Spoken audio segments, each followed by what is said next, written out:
Good morning বন্ধুরা, শ্রাবন্তী সংসারের আরও একটা নতুন ব্লগে তোমাদের সবাইকে স্বাগত জানাচ্ছি। তোমরা সবাই কেমন আছো? আশা করি সবাই ভালো আছো এবং সুস্থ আছো, আর আমরাও বেশ ভালো আছি। আজকের দিনটি ছিল বুধবার, আর ঘড়িতে বাজে ওই সকাল 7টার মতো। তো চলো তোমাদের সাথে নিয়ে আমি আমার ভিডিওটা শুরু করছি।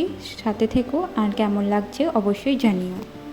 আজ সকালে বাবু আমার সাথে ওঠেনি, তার জন্যই ও ওঠার আগে আমি সমস্ত কিছু কাজগুলি কমপ্লিট করে নিতে পেরেছিলাম। তার জন্যই নিজে ফ্রেশ হয়ে ঠাকুরকে ধূপ দেখিয়ে নিজে আগে চুলটা আঁচড়ে নিই, কারণ সারাদিন আর সময় হবে না। তারপর আর একটু ক্রিম এবং সানস্ক্রিমও মেখে নিই, কারণ আর সময় হয়ে ওঠে না সারাদিন। এবার সেই যখন স্নান করব, তারপর যদি সময় হয় তো ভালো, নইলে ওদেরকে খাবার খাইয়ে ঘুম পাড়াতে হয়, সেই সময়টাও আর হয়ে ওঠে না তখন। আজকেও সকাল থেকে প্রচুর রোদ উঠেছে, আর সেই একই রকম গরম। যেভাবে রাত্রে মেঘ করে এসেছিলো, ভাবলাম হয়তো একটু বৃষ্টি নামাবে আর গরমটা একটু কমবে, কিন্তু না, সেই সকাল থেকে সেরকমই রোদ আর সেরকমই গরম। আর এত গরমে আমার এত অস্বস্তি হচ্ছে আর এত মুখে ঘাম হচ্ছে যে মনে হচ্ছে না মুখে কিছু ক্রিম মাখি, কিন্তু কিছু করার নেই, সারাদিন আর একদমই সময় পাই না। তাই সকালেই চেষ্টা করলাম আজকে মেখে নেওয়ার, যদিও অন্যদিন সেটা হয়ে ওঠে না। তো রান্নাঘর মুছতে মুছতেই হঠাৎ আওয়াজ পেলাম যে ওর ঘুম ভেঙে গেছে, তাই চলে গেছিলাম ওকে ওঠাতে। এবার বিছানাটার কি অবস্থা করেছে দেখো, সারা রাত এত নড়াচড়া করে, এদিক ওদিক এত করে যে বিছানাটার চাদরটা ঠিকভাবে পাতাই থাকে না। তো ওকে ঘুম থেকে উঠিয়ে আগে ওর মুড ফ্রেশ করে নেব, তারপর বাকি কাজগুলো শুরু করব। তো বাইরে নিয়ে চলে গেছিলাম, ওর বাবা আর কাকাই মিলে গল্প করছিল, সেখানে নিয়ে গেছিলাম যদি ওদেরকে দেখে একটু গল্প করে কোল থেকে নিচে নামে, তাহলে ওর যে খাবার বাকি আছে ওগুলো করে নিতে পারবো। কিন্তু সেটা হয়নি, তাই ওকে একটু জানলার কাছে নিয়ে গিয়ে গল্প করিয়ে তারপর চলে গেছিলাম ওর খেলনা দিয়ে ওকে একটু নিচে নামিয়ে নিতে। ওকে নামিয়ে আমি কাজ করতে যাব, তার মধ্যে ওর মনে পড়েছে ও ডায়পার পরে আছে, তো সেটাই আমি খুলতে চলে গেছিলাম। ও এখন ডায়পার পরে থাকতে চায় না, কিন্তু রাতটুকু সময় আমাকে বাধ্য হয়ে এখন ডায়পার পরাতে হয়, কারণ যদি রাত্রে শিশু করে দেয় তো ওর জামা সদ্য ভিজিয়ে নেয়, আর বারবার চেঞ্জ করা, প্যান্টটা পসিবল হলেও জামাটা বারবার চেঞ্জ করতে খুব অসুবিধা হয়, ওর ঘুম ভেঙে যায়, আর বারবার ঘুমের ব্যাঘাত ঘটলেও ওর ঘুমটা ভালোভাবে পূর্ণ হয় না, যার ফলে সকাল থেকে আরোই জাটাই।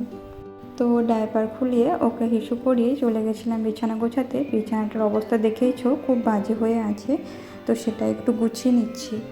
অন্যদিনের মতোই আমার বিছানা গোছানোর সময় ওর মনে পড়ে নানা রকম কথা। তো আজকে হঠাৎ দেখছি সকাল থেকে মনে পড়েছে ওর বইগুলোর কথা, ও এখন পড়াশোনা করবে, তাই বিছানাটার মধ্যে বলছে আমি কোন বিছানায় বসবো, তুমি বিছানাটা এরকম আলাদা করে রেখে দিয়েছো কেন। তো বিছানাটা গুছিয়ে এবার ওকে ব্রাশ করাতে যাব, তাই ওকে বোঝাচ্ছিলাম যে বইগুলো একটু পরে পড়া করবে, এখন চলো ব্রাশ করে নিই। আজ অনেকটা লেট হয়েছে ওর ঘুম থেকে উঠতে, প্রায় ঘড়িতে এখন 8টা বাজে।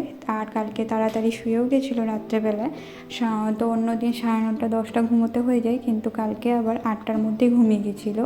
সেই জন্যই মনে হচ্ছিলো যে তাড়াতাড়ি খাইয়ে নিতে পারলে ভালো হয়, এবার ওর খিদে পেয়ে যাবে। তো ও দেখলাম বাইরে চলে গেছে, তাই ওকে বাইরে নিয়ে জল খাইয়ে নিয়েছিলাম ব্রাশ করিয়ে। এরপর চলে গেছিলাম নিজেদের খাবার রেডি করতে আর বাবুরও খাবার রেডি করতে।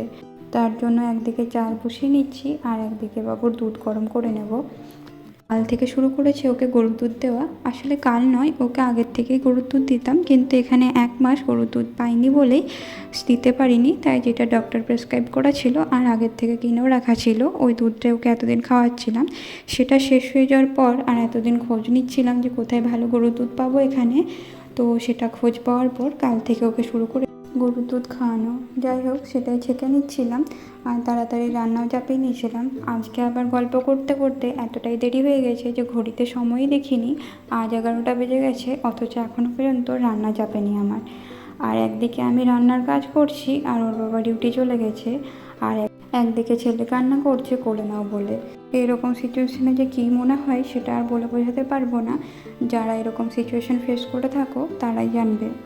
ওকে কোলে নিতেও পারছি না, কারণ কোলে নিয়ে ওকে কাজ করা সম্ভব নয়, আর আমি কোনো কিছু কাজ না করলে ও খাবার খাবে কী করে সময় মতো সেটাও চিন্তা লাগছে। ওর সাথে গল্প করতেই নানা কাজগুলো করে নিচ্ছিলাম আর চেষ্টা করছিলাম ওকে একটু ভুলিয়ে রাখার, ওকে একটু ব্যস্ত রাখার, যাতে কিছুটা সময় আমাকে দেয় সমস্ত কিছু জোগাড় করে তারপর ওকে ঘুম পাড়িয়ে বাকি কাজটা করে নিতে পারবো। তো এদিকে আমি চাপিয়ে নিয়েছিলাম ইন্ডাকশানে দুধটা গরম হতে, আর পোস্ত বের করে নিচ্ছি। পোস্তটা ভিজিয়ে রেখে দেবো যাতে পরে আমার বাড়তে সুবিধা হয়, তাড়াতাড়ি হয়ে যায়, তার জন্যই। যার কিছু সবজি খেতে মন করছিল না, তাই ভাবলাম খুব সিম্পল ডাল ভাত আর পোস্ত আর একটু সয়াবিনের সবজি করব। বাড়িতে সেরকম নতুনত্ব কিছু সবজিও ছিল না, তাই ভেবে নিয়েছিলাম কালকে যেই সবজি নিয়ে আসবো।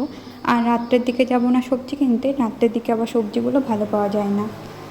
একদিকে রান্না চাপাচ্ছি আর একদিকে দেখছি দুধটা যাতে না পড়ে যায়, আর একদিকে কান্না করে যাচ্ছে সমানে। আজকে আর বাড়িতেও খেলতে চাইছে না, না বাইরে যেতে চাইছে, না নিজের খেলনাগুলো খেলছে, শুধু বলছে কোলে নাও। তাড়াতাড়ি ওই কোনো রকম সোয়াবিনটা ভিজিয়ে পোস্ত ভিজিয়ে ভাতটা চাপিয়ে চলে গেছিলাম ওকে ঘুম পাড়াতে। ওকে দেখি একটু ঘুম পাড়িয়ে যদি ঘুমিয়ে যায় তাহলে বাকি কাজগুলো তাড়াতাড়ি করে নেব। মাঝে যে ওর কী হয় কী জানি, কোনো দিন আবার একদমই ঘুমোতে চায় না। আজকে আবার এত দেরি করে ঘুম থেকে উঠেও এখন ঘুম পেয়ে গেছে, তাই তাড়াতাড়ি চলে যাই ওকে আগে ঘুম পাড়াতে, কারণ কোনোভাবেই কিছু কাজ করতে দিচ্ছিল না। তাই কোনো রকম মনে পড়লো যে ডালটা বসিয়ে চলে যায়, তো ডালটা বসিয়ে আমি ওকে ঘুম পাড়িয়ে নিয়েছিলাম। ও ঘুমিয়ে যাওয়ার পর ডালটা সেদ্ধ হয়ে গেছে, আর সেবার সাঁতলেও নেব আর বাকি রান্নাগুলো করে নেব, যেগুলো আর সব কিছু ক্লিপ নেওয়া হয়নি। ভিডিও করার মতো সময় ছিল না, যতটা নিজের থেকে ভিডিও হয়ে গেছে অন করাই ছিল ততটাই নেওয়া হয়েছে, তারপর আর নিতে পারিনি। তাই তাড়াতাড়ি রান্নাটা সেরে আমি স্নান করে নেব, তারপর ও ঘুম থেকে উঠলে একটু পরে ওকে স্নান করিয়ে তারপর খাবার খাইয়ে নিতে হবে। প্রথমে তো ভাবছিলাম এই অসময়ে ঘুমিয়ে দিল আর হয়তো ওকে স্নান করানো হবে না, কিন্তু এত গরম যে স্নান না করেও থাকতে ইচ্ছা করছিল না। তো ঘুম থেকে ওঠার পর একটু মুড ফ্রেশ করে ওকে স্নানটাকে করে নিয়েছিলাম, গরমে ওরও ভালো লাগছিল না। পর ওকে খাবার খাইয়ে নিয়েছিলাম আর আমরাও খাবার খেয়ে নিয়েছিলাম। তারপর ওকে আরেকবার ঘুম পাড়িয়ে নিই, যদিও ভালো করে সেই সময়টা আর ঘুমোয় না, তাও একটু আমার রেস্ট নেওয়া হয় ওকে শোয়ালে।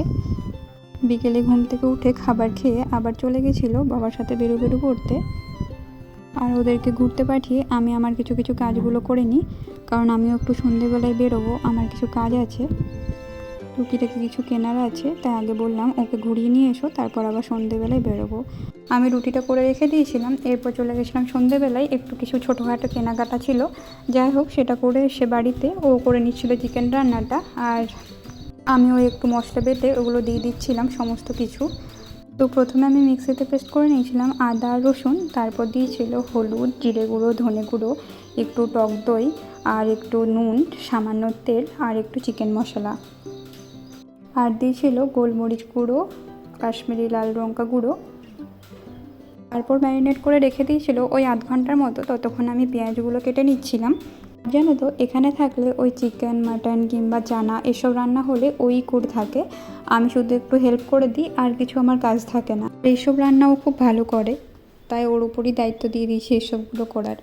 যাই হোক কড়াইয়ের মধ্যে তেল দিয়ে দুটো এলাচ, একটু তেজপাতা আর একটু মতো শুকনো লঙ্কা দিয়ে হালকা ফ্রাই করে নেওয়ার পর পেঁয়াজগুলো দিয়ে দিয়েছিল। পেঁয়াজ দেওয়ার পরে তাতে দিয়ে দেয় একটু বেঁচে থাকা আদা রসুনের পেস্টটা আর সামান্য চিনি দিয়ে সেটা ভালো করে ভেজে নিয়েছিল। পেঁয়াজগুলো লালচে হবার পর সেখানে ম্যারিনেট করা চিকেনটা দিয়ে দিয়েছিল, আর চিকেনটা একটু কষে নেওয়ার পর দিয়ে দিয়েছিল একটু লঙ্কা, এরপর টমেটোর পেস্ট দিয়ে ভালো করে কষে সেদ্ধ করে নিয়েছিল। তারপর নামানোর সময় গরম মশলা আর ধনেপাতা দিয়ে নামিয়ে নিয়েছিল। তো চলো আমাদের রাতের ডিনার রেডি। আজকের মতো ভিডিওটা এখানেই শেষ করলাম। তোমাদের কেমন লাগলো অবশ্যই জানিও, আর ভালো লাগলে লাইক কমেন্ট শেয়ার এবং সাবস্ক্রাইব করে দিও। গুড নাইট, টাটা, সবাই ভালো থাকবেন এবং সুস্থ থাকবেন।